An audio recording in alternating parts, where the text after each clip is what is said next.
Hey, what's up everyone? My name is KevinPhwap. I received a message from a player asking whether or not I thought he should go and play professionally. Now, I don't want to give him specific advice because I think everyone should make their own decisions. You shouldn't rely on other people for anything.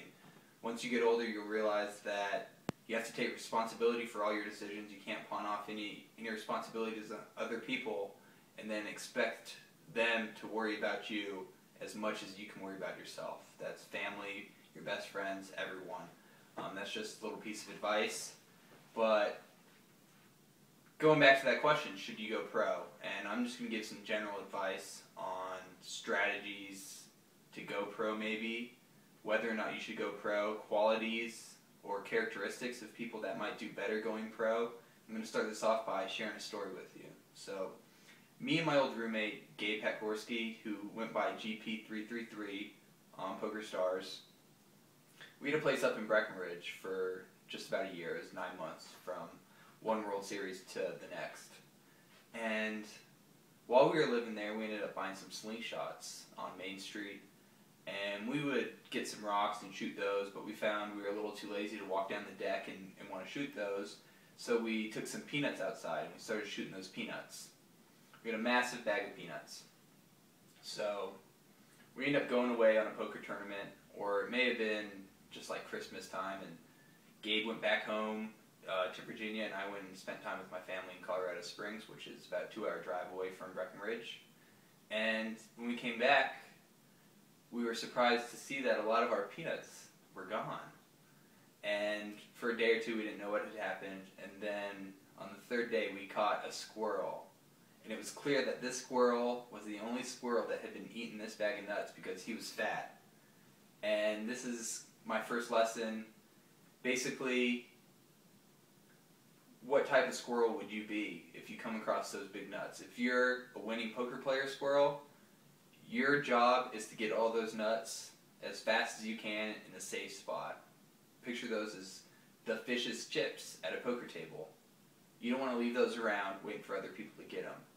You also want to take the lesson from this. Are you the type of squirrel that's going to eat all the nuts? Are you going to spend all the money you win playing poker? Or are you going to reinvest that money into hiding spots for your nuts, or poker books to get better, training sites to get better, things like that? That's what's going to separate a winning poker player from a losing poker player. Out of all my friends, and I have plenty that play professionally, one characteristic is they love talking about poker.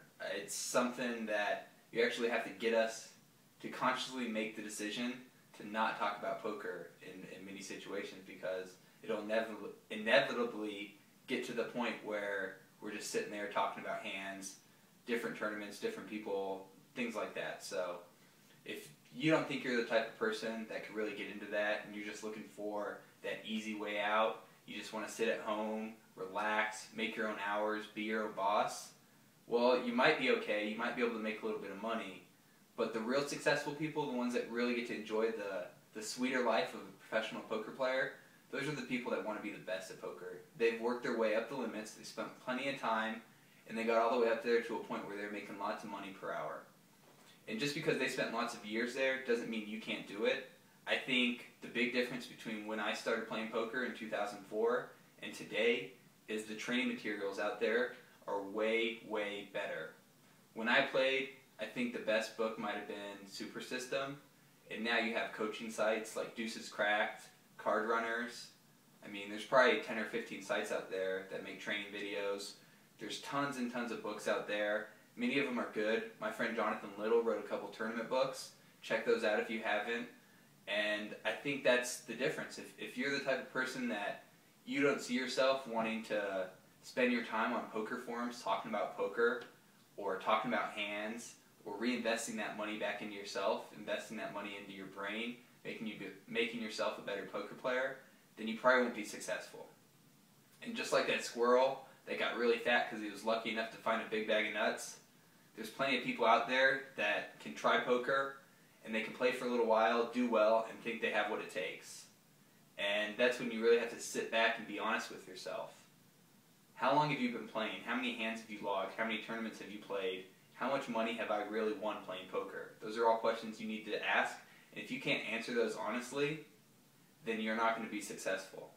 Most likely, if you can't answer them honestly, you'll be one of the people that loses at poker, because this is a game where people make money by the other people making mistakes.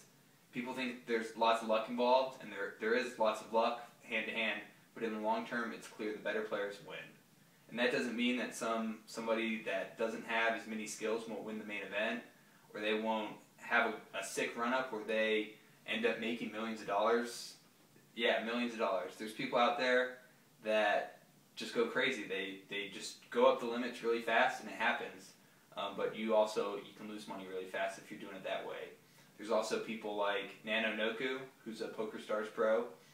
If you look at his graph, it just goes straight up. I think for 2 or 3 million hands, his graph just looked perfect. And then he finally moved up higher stakes, and he's had a little bit of variance, but still, that's not usual. Most people that play poker, you're going to have a lot of variance. And if you can't handle that, this isn't the job for you. I know I was lucky. I started so young, I didn't have a lot of bills.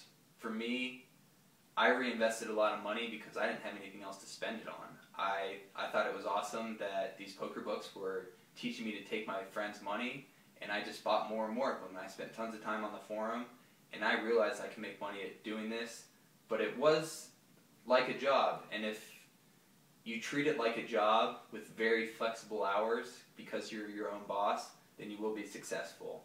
You have to realize there's going to be sacrifices if you want to make them. If you want to make the most money or do well or have the highest hourly rate, you're going to want to play on the weekends. You're going to want to play at night. You're going to want to target when there's more recreational players out there. A lot of recreational players have day jobs, so they're not going to be grinding during the day. So these are all a bunch of things that I think you definitely need to be thinking about. Before you make that jump, you need to sit down, find out what your hourly rate is. Have you played enough hands or tournaments for a good sample size? And for a good sample size, that might be hundreds of thousands of hands of cash games. It might be thousands of tournaments. And chances are, most of the people watching these videos haven't played that much poker, haven't come close to the long run,